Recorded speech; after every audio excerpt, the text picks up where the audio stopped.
இன்றைக்கி குழிப்பணியாரம் எப்படி செய்கிறது பார்க்கலாம். அதுக்கு நான் பச்சரிசி ஒரு 4 கப் எடுத்துக்கிறேன். 4 விசுபடி.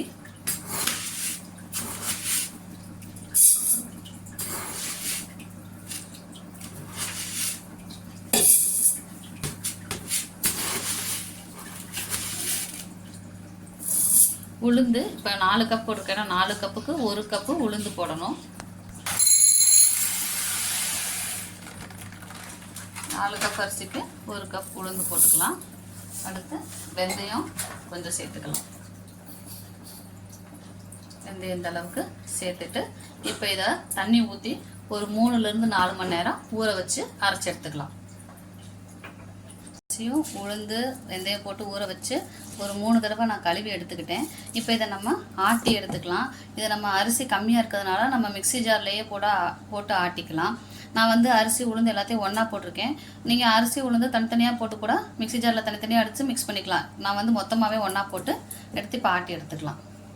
அரைச்சி எடுத்துட்டேன். நல்லா இந்த மாதிரி வலுவலுன்னு அரைச்சி எடுத்துக்கலாம். இப்போது இது ஒரு 8 மணி நேரம் இது புளிக்கட்டும். இதை புளிக்க வச்சு ஒரு 8 மணி நேரம் கழித்து நம்ம பணியாரத்துக்கு இதை ப்ரிப்பேர் பண்ணிக்கலாம். இப்போ பணியார மாவு பார்த்திங்கன்னா ஆக்கி வச்சு 8 மணி நேரம் கழிச்சு எடுத்து பார்த்தோம்னா நல்லா புளிச்சு இந்த மாதிரி மேலே வந்திருக்கும். இப்போ இந்த பணியார மாவுக்கான உப்பு போட்டுக்கலாம். உப்பு போட்டுக்கலாம். இப்போ இதுக்குள்ளே போடுறதெல்லாம் உப்பு போட்டுட்டு நம்ம மிக்ஸ் பண்ணிவிட்டு இதுக்கு தேவையான வெங்காயம் இதெல்லாம் தாளித்து எடுத்துக்கலாம்.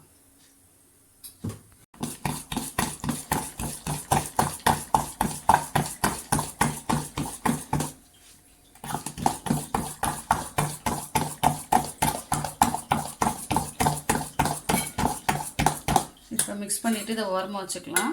இப்போ இதுக்கு தாளிக்கிறதுக்கு பார்த்தா எண்ணெய் எடுத்து வச்சுருக்கேன்னா ஒரு பெரிய வெங்காயத்தை பொடி பொடியாக கட் பண்ணி வச்சுருக்கேன். அடுத்து ஒரு துண்டு இஞ்சியை அதே மாதிரி ரொம்ப பொடி பொடியாக கட் பண்ணியிருக்கு.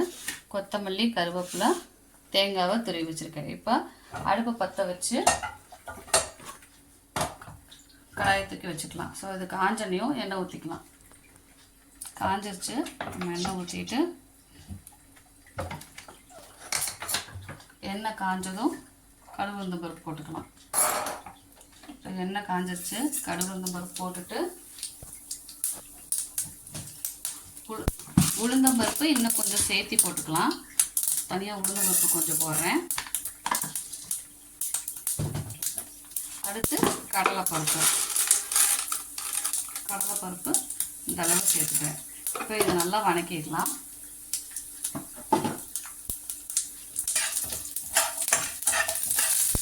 நீங்கள் பச்சை மிளகா சேர்த்துக்கிறதுனா சேர்த்துக்கலாம். நான் குழந்தைங்களுக்கு சேர்த்து செய்கிறதுனால நான் பச்சை மிளகா சேர்த்தலை. பெரியவங்களுக்கு மட்டும் செய்கிறோம் அப்படின்னா நம்ம பச்சை மிளகா சேர்த்திக்கலாம் காரத்துக்கு. இப்போ இஞ்சி போட்டுக்கலாம்.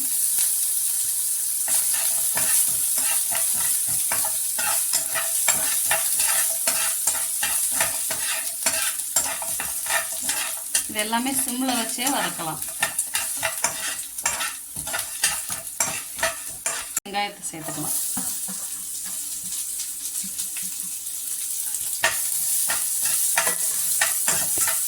கண்ணாடி பதம் வந்துருச்சு. இப்போ கருவேப்பிலையை பொடி பொடியாக கட் பண்ணி வச்சுருக்கேன், சேர்த்துக்கலாம்.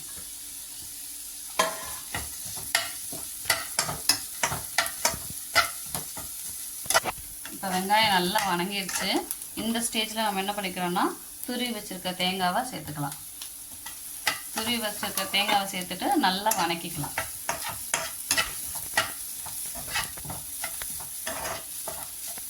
வணங்கவும் நம்ம நறுக்கி வச்சுருக்க கொத்தமல்லியை சேர்த்துக்கலாம். கொத்தமல்லியை சேர்த்துட்டு சும்மா ஒரு வணக்கினா போதும்.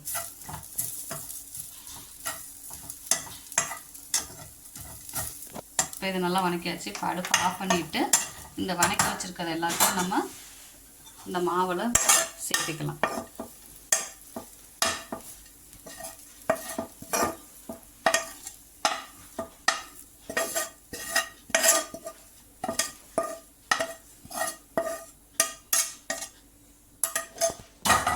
மாவை சேர்த்துட்டு நல்லா மிக்ஸ் பண்ணிக்கலாம்.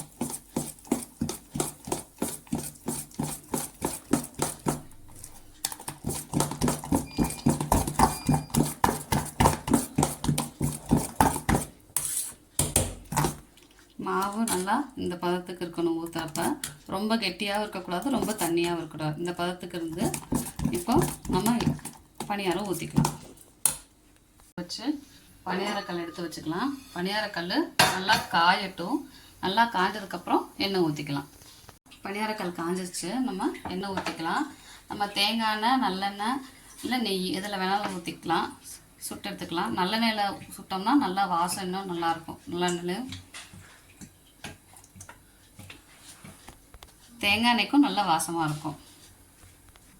எண்ணெய் காஞ்சதும் மாவு ஊற்றிக்கலாம். இப்போ எண்ணெய் காஞ்சிருச்சு, நம்ம பணியாரம் ஊற்றிக்கலாம்.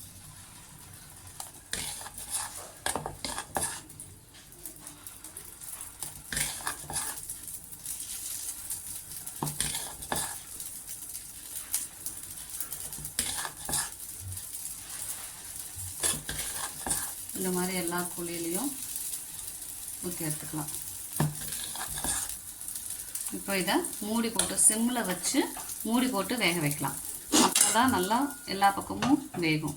ஸோ மூடி போட்டு வேக வச்சிடலாம். 5 மினிட்ஸ் கழிச்சு பார்த்தோம்னா இடையிலேயே பார்க்கணும். பார்த்தோம்னா நல்லா வெந்திருக்கு. இப்போ இது திருப்பி போட்டுக்கலாம்.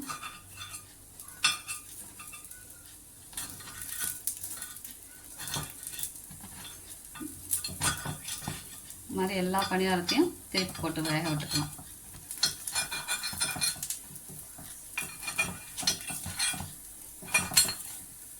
நான் ஸ்பூனில் திருப்பி போடுறேன்.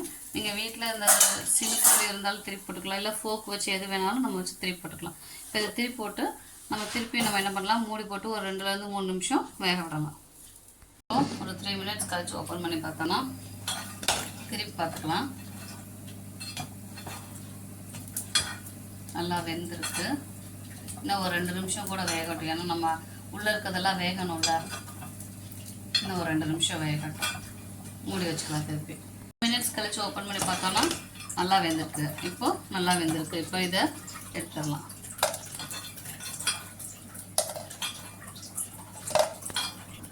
இப்போ சுவையான குழிப்பணியாரம் ரெடி. இதை நம்ம சர்வ் பண்ணிக்கலாம்.